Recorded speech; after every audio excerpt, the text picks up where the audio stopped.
దేవుని సొత్తే కాదు విలువ పెట్టి కొన్నారు. బురద నీటిలో కలువలాగా బ్రతకవెందుకు?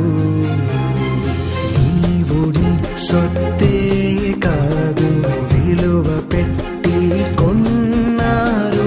బురద నీటిలో కలువలాగా బ్రతకవెందుకు? వాంతికి తిరిగినట్లు నీవు తిరిగి పోతివా? మరలి రాని లోకానికి తరలిపోదువు మిత్రమా.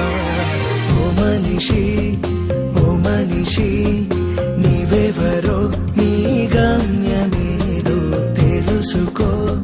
మసలుకో మార్చుకో నీ గమ్యమే నీడే. చేర్చుకో ప్రభు క్రీస్తుని